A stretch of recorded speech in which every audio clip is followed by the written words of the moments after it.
Hello good people, welcome back to Kente Construction, ambapo hapa huwa tunazungumzia mambo ya ujenzi. Na once more my people, nataka niwashukuru kwa hiyo support ambayo mnanipea. So today nilikuwa somewhere in Webuye where I was doing a full package 3-bedroom house, semi permanent house, na sasa nimeimaliza na I would like you to see it, nishare na nyinyi muione na mjue what do I mean when I say a full package 3-bedroom semi-permanent house. So the house is there. Nimeifanya na nataka tuone Ken alikuwa anafanya nini. So we have some lessons to learn. Tuko na mambo ile mtachukua hapo na ta make sure kila mtu ameelewa sawa kile kitu kinaendelea na semi. So this is a 3-bedroom house which we are building, na tumetumia mabati inaitwa matte finish kutoka Royal Mabati. So due to change of climate, mambo imekuwa mabaya, na pia companies zimeanza kuleta vitu zile hazifiki zile standard zilikuwa za kitambo. That's why we prefer to use the best choice mabati in any time you build, kwa sababu ndio zitakusaidia kupata result na udwell kwa hiyo nyumba kwa muda mrefu. Challenges ni mingi. Companies zinaleta vitu counterfeit, na pia economy imekuwa na tatizo yake. Pia viongozi wetu wamekuwa na shida za kwao. So kila mtu analia mwingine. Na pia sisi mafundi tuna mambo yetu. Kila kitu imekuwa na changamoto. That's why I would advise any one of you who wishes or want to build to make sure he or she gets the best quality mabati, best quality building products, zile ambazo zitasaidia kudumu for quite some times. So this one we've used matte finish from a Royal Mabati factory. So matte finish ni, let me show you with an example of this. Matte finish ni hii. Ukiangalia huwa inakaa somehow rough. Hiyo ndio matte. Matte is just an added adhesive of zinc ile ambayo inasaidia kupea the product which is mabati a long lifetime somehow ili isaidie. So hii nyumba, by the way, this is a 3-bedroom house. I'll be giving you the house tour. Tumemaliza kuweka mabati, now tunafanya fittings ya mlango na madirisha. So this house, its quotation, I'll be also breaking it down. But one thing nataka niwaambie ni kwamba if you want to build, lazima utafute pesa. You must have a source of income. If you don't have a source of income, make sure you have a saving ile ambayo itakusaidia kufund project yako ya building. So when you build this house, you need to have money. This is a 3-bedroom house ambapo ingekuwa ya permanent one. The walls only from foundation, from the slab, ungehitaji 2,500 machine cuts. Na kama ingekuwa ni bricks, ingekuwa ni 12,000, sababu bricks nilisema zinajenga foundation mpaka walling. So this house imetumia 85 pieces of 3 meters mabatis, na hiyo tukipeana tu kwa average price ya 1,600, because hiyo saa ndio bei ya Royal na MRM, na hiyo ni kama umenunua kwa kampuni, unapata ni vitu zingine hapo. It's 85 pieces, though we had budgeted for 90, but it's good. Tukibakia na hizo 5 tunajenga pia jikoni, na the structure on the site zinakuwa uniform. So if you want to buy genuine building mabatis, make sure you go to legit companies like MRM, Royal, or whichever the company you choose. But it is advisable that you buy from the company. Good thing about buying from the company, you sign the warrant form. Thereafter, you'll be given a free delivery, and you can also pay slowly, na ukimaliza unapokea product yako. So after you've done that, utapata kitu mzuri. Ukishapata quality materials, then you need also a quality fundi. That quality fundi is the reason why you are here. Sababu inakufanya unawatch hii video, ndio sababu inafanya unataka a quality fundi. So once you get a quality fundi, anakuja na make sure kazi yako iko sawa. So this house tumeiweka, tulitumia kitu inaitwa plaid sheets. when you go to buy this mabati, some of you huwa wanasahau mnanunua ile plain sheet inakuja ikiwa grayish. Now vitu hazingari, zinaitwa color clashing. So this plain sheet like for this one we used it, ndio hii ya black. Huwa iko na its span na sisi huwa tunaikata into two. So ukiona nimekuitisha a plain sheet of 10 meters, inatofautiana na valley caps kwa sababu hiyo plain sheet tutakata katikati na iserve purpose mbili. So that's how we usually do with it. So the plain sheet huwa pia ni matte finish, ukishaiweka inaingia kwa valley na pia inatoa matokeo ambayo ni mazuri. By the way, the biggest agenda on this work is the outcome. Kwamba hii kitu itaonekana vizuri, hii kitu itang'ara, itakuwa maridadi na itakuwa ya kupendeza. So this is what we've been doing. Mabati ni matte finish. Hii mostly huwa iko kwa zile za tile series, but hapa tunaamua kutumia matte finish ya box profile. Bullet sijakuwa tangu ile hidden roof niliyoijenga some sides of Siaya, not Siaya, it was in Vihiga. Yes. Hii ndio tena nimekuja kujenga nayo ya matte finish, na najua next nakuja kujenga nayo ya matte finish ya hizi ordinary mabatis ni yako.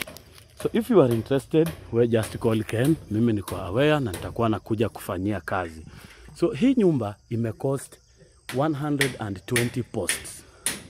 120 hizi post imecost 1,800 feet of 4x2 and 1,200 feet of 3x2. Imecost fascia board 300 feet. Alafu imecost 85 pieces of mabati, though initially we had budgeted for 90, na pia imecost 30 pieces of ridges, na ikacost 12 pieces of plain sheet, not 12 pieces, 12 meters of plain sheet. So the breakdown takuwa naiandika hapo mwisho, ili wengine huwa mnachoka kupiga hesabu, nikiongea nitawapigia ili muione vizuri. So the other thing, imechukua madirisha. By the way, madirisha tutacount tu, ndio hizi tunaanza kuweka. Dirisha ni za 3x4, kusimama ni 4 na upana ni 3. So as I usually say, semi-permanent huwa hazina madirisha kubwa sana, kwa sababu ukuta yake huwa haiwezi kuwithstand a large span, sababu huwa haina linto. So kwa wale ambao mwai jenga when I talk of linto, najua mnaelewa what a linto is.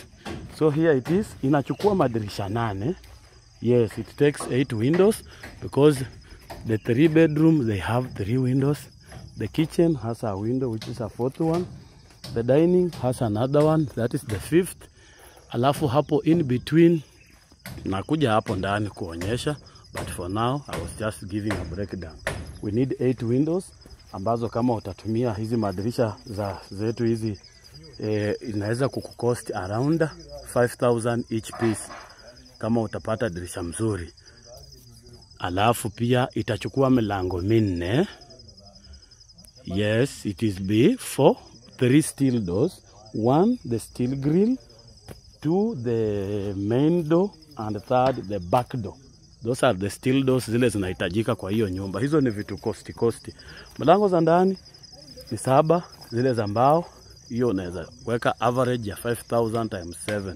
So this house, niwaambie tu kwa kusema yangu, from the quotation which I wrote for this house and from the perception that unanunua kila kitu, hii nyumba inakucost 500,000 up to this phase, up to this position where it is right now. Lazima ukuwe na 1,500. So I'll be giving you the house tour ili tuone vile nyumba inaporea. Najua mnashangaa. By the way, some of you nikifanya quotation mnashangaa Ken ikoje, but that is the reality. Mimi sijaleta hii video kukupea moyo. Nimeleta hii video kukufundisha na kukuambia ukweli. So when you want to build this house, if you are interested in such a like house, you need to have those materials zenye nimekuandikia. Na those materials hazitatoka mbinguni, lazima utazinunua. So na kuambia pricing yenye iko kwa market hiyo wakati na yenye iko kwa area yako. So you need to buy those materials ndio uwezeshwe kupata nyumba kama hiyo. So that is what it is. Ukinunua hizo material utapata hiyo nyumba. That's what it is. So mimi nikikupa quotation jua ni hivyo. Na wewe utanunua. Mimi yangu ni kuja tu kufanya kazi. Most of you wengine mko mbali, hatuwezi kutana. Sina vile nitakuja. So mimi nikukuandikia, we assemble the material, mimi nakuja nafanya kazi, mimi chenye utanipea ni labor. That's how it is. So I'll be giving you the house tour. Tuweze kuona ndani kuna porea aje. So the entrance of this house tuliweka sideway ya veranda, which is preferably the best size, ili isiangaliane na main door, kuangaliana kwa gate direct. Huwa tunaiweka hivyo. Most houses are designed like that. So ukiingia hapa kuna veranda ya 7 by 18, which is a large veranda. Sasa hii tunaweka madirisha. So kwa veranda hapa kwa mlango huwa naweka karibu. Let me move. Kwa tunaweka karibu kwamba ukiingia hapo unaenda hivi. So that we make good use of the veranda. Tusitumie veranda kama passage, sababu ukiweka mlango mwingine pale katikati, the veranda will work like a passage. Hii kwa sababu hii ni ya mkulima mdogo, supposing mkulima mdogo ako na Mercedes Benz yake ya motorbike, akiingia anaiweka pale. Mwingine ako na viatu, kiti ya plastic unaweza weka hapa, a coffee table hapa, itakuwa iko within the house. So from there ukiingia tunapata lounge ambao nilisema ni spacious, 18 by 17. Here it is. 18 by 17. Nimeijenga na hii nyumba ni full package 3 bedroom house. Na vile nilisema we can redesign it, we can remake it. Tukate hizi walls na we rebuild them using bricks or machine cut stones. We give it a face of a permanent house. So ukiwa kwa hii lounge, hapa kuna dining. Hapa ndio tumeweka yale mabati zimebaki, the 5 pieces. Dining has a window. Ile window ita fetch light ilete mpaka kwa hii room. So I was waiting to finish it ili tuweze kuona the full video vizuri. Na ukiangalia hizi mabati juu ni safi, zinang'ara. Na vile nilisema roofing ni roofing. Ikuwe semi, ikuwe permanent, inakula similar materials zile zingeenda kwa that size of the house. So roofing nayo inabaki hivyo, kwa sababu nilisema you can opt to change the wall or you opt to do the plaster. So hivi kuna hapa niliweka hii inaitwa puppet wall. Hii inasaidia kufunika ile mlango ya kitchen na mlango ya master bedroom, sio isikuwe na direct contact na mtu mwenye ako kwa sitting room. So hapa itawekwa curtain, inamoldiwa vizuri iwekwe curtain. So ukija hapa tunaenda side ya master bedroom, ndio hii. So the master bedroom is the largest of the rooms hapa after sitting room, ambayo ina measure 15 by 15. Kama mnajua foot vizuri, you know what 15 by 15 is na kile kitu inaweza fanya. Kwa side yake tuko na washroom ya 6 by 5. Hivi ni 6, hivi ni 5. Hiyo ikipigwa plaster. The reason why tunaweka hizi rooms zinakuwa kubwa kidogo ni kwa sababu a plaster of a semi inachukua hii miti, ichukue fito, ichukue udongo, ichukue waya, alafu ndio ichukue mchanga. So it might get somehow wider. Upate inakata hata 6 inch kwa kila room. So ikiwa hivyo 5 by 6, after every finishing, then itabakia let's say 5 by 4. We are sure of 5 by 4 space hapo ndani, ile ambayo imenyooka vizuri. So on the other side kulikuwa na kitchen. Kitchen pia ndio hii, ni size kubwa na iko na dirisha yake. Hapo kwa dirisha kawaida tunaweka sink wakati tunaimalizia, alafu inashikana na ile back porch. Kuna mlango ukiingia, unaingia kwa ile back porch ambayo inakupea back entrance, na tumeiwekea a steel door already. So the back porch is also a wide one measuring 13 by 6, which is enough. Hapa nilisema hapo ndio unapika na jiko, na mkutano ya wamama wanakuwa hapo nyuma wakitembeleana mama kwa mama, wanakaa hapo nyuma wakiongea mambo yao. Hapa beside the kitchen we have the pantry. ambapo the pantry of this house is quite big or spacious, so whereby you can opt watoto walale hapa na uchange one of that bedroom iserve kama pantry kama bado ni wadogo sana, because some parents we are very much caring mpaka hatutaki kurelease watoto waende mbali. That's ile passion, ile connection inakufanya unawapenda, so si mbaya. Na hata some of us tumekuwa wagumu kwa release watoke kwa bedroom because of that how we love them. So kuna kelele kidogo, but because kuna rain itaendelea. The other side we have the 2 bedrooms zile za wageni ama watoto. In between them we have a common washroom ambayo iko hapa. On the other side tuko na hiyo room ya 11 by 11. Moja wapo huwa naiweka kubwa kidogo kwa sababu wakiwa wengi wanaweza lala hapo. Upande wa chini kuna another room ambayo ina measure 11 by 10. Hii pia good enough, na provided that hizi nyumba huwa hatuzijengi mara nyingi town na homes with their huko ndio huwa kuna ukulima, so we usually think that this store inaweza kusaidia kuweka something like cereals na vitu za nyumbani. Mnaelewa tu, kuna wale wa mashamba hizo, kuna zile vitu za kutumia nyumbani kama zile knapsack sprayer inasaidia kuspray vitu kwa shamba, jembe, hizo ndio vitu zinawekwa kwa store. Other things zenye zinaenda kwa store, hizi cereals zenye zimevunwa huku nyumbani, maybe ushago kwingi, unless kama kwenu ni mvua ni kidogo, lakini in most reserves people are farmers, so wanavuna mahindi. Ukivuna gunia zako 40 unaweka hapo, unazitreat ukingojea bei ipande ndio uuze at a profit, because nobody is ready to work at a loss. So my people, wewe ambaye huna hii nyumba ni keni hujaongelesha. Some of you have the potential. Wengine wenyu kuna watu wale wa roho mbaya, wakiwaona mnafanya kitu wanawachukia, wengine wanawasumbua. I am here ready to represent you. I've done it and I'm still doing it. I think this is my profession and I'm doing it with passion. Mimi siwezi kukulagai wala kukunyanyasa. If you want to do this thing, unataka kuijenga chini ya maji. I've built for some of you chini ya maji. You want to surprise your neighbors, you want to surprise the devil. Mimi niite, nionyeshe plot, let's agree, let's make the sign our contract, me with you, that unanita kujengea hii nyumba ni pesa fulani. Give me the funds, wait for the returns. That's I'm there at your service and I'll do it. I've done it before and I'll do it for you nicely and perfectly. So my people, whoever is interested in this service, Ken yuko hapa. Semi-permanent, pea mtu anajua mambo ya semi-permanent. Don't just approach anybody umwambie unataka kujengea semi. Huyu mtu hajawahi ishi kwa semi, maybe. Huyu mtu hajawahi jenga nyumba ya semi. Na mara nyingi Nairobi based fundis or town based fundis, they are not used to such a like challenges. Semi-permanent iko na challenges, inasumbua, inataka mtu yule anapasavia na ako ready for the best. Hii nyumba ukuta yake sio fupi.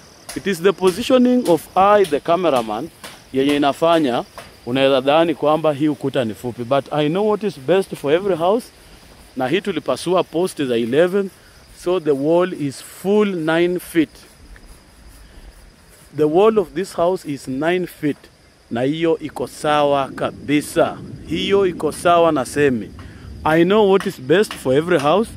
Semi-permanent ni udongo itasimama. So I know which size of the height of the wall itakuwa sawa na kubeba udongo wa nyumba yako. Unaweza pata sometimes nimeweka ukuta ya 10 or 11 feet kwa 2 bedroom house. Na nimeweka ukuta ya 9 or 10 feet kwa 3 bedroom house. I have my personal reasons zenye ukigoogle hauwezi pata. Hii ni experience ninayotumia ku make sure na watengenezea nyumba mzuri. Hii nyumba ni udongo itasimama. Hii nyumba ikibomwa ikiwekwa matope pia inahitaji ujuzi in a way that kuna sehemu zinabomwa kama hii kona, unaruka unaenda ile ya kule. Hiyo yote ni kubalance the house. Most houses za semi permanent huwa zimeinama, ni kwa sababu hazikufanyiwa mambo na utaalamu. Semi permanent, every stage of it needs professionalism. Hiyo ndio itaisaidia nyumba kukua sawa. So this is this project up to this stage, it will cost you, kama huna chochote cha kuanzia, yani I'm meaning if that kila kitu utanunua, this house will cost you 500,000 up to this stage, and that is it. Hivyo ndo vile iko, na ukipata hiyo utakuwa na nyumba. So my people, hii nyumba quotation yake ya plaster iko kando, but this one will require 150 bags of cement. You will need 6 chain link rolls. Utahitaji, I think those are the essential one. Utahitaji mchanga tani 70. Hiyo itakuchukua around 15 times 5, around 75,000. Na utahitaji kokoto lori 3 za lori 2 za 14 tons or lori 3 za 7 tons. Utahitaji polythene kwa tunaweka kwa hiyo floor, now that haikuwa na foundation, isaidie kupunguza ile damp kupanda juu. And termite treatment tutaiweka kwa hiyo floor, and also will be need of lime ile tunaweka kwa plaster ili isaidie kukausha ukuta na kuavoid cracks. Na pia kama hutaenda na tiles, we shall be need of red oxide, na kama utaenda na tiles, you will have to buy extra cement for tiles. So I'll be breaking down this full quotation so that muipate. So whoever is interested, hii nyumba hii, uzuri ya semi nilisema, unaweza ijenga at this stage, uibome na uanze kuishi. Utaonekana tu unaishi kwa semi permanent. Lakini permanent ukijenga na uanze kuishi bila kupiga plaster, utaonekana umeshindwa. That is the two difference of these houses. But to me, bora we mwenye nyumba uko comfortable, mimi nakuhimiza jenga nyumba uishi ndani. So thank you my people. I am here Ken. I came, I said, I did. I'll be moving to another client. Huyu mambo yake ni deal done. Thank you. May God grant us life. Tukutane in the next video.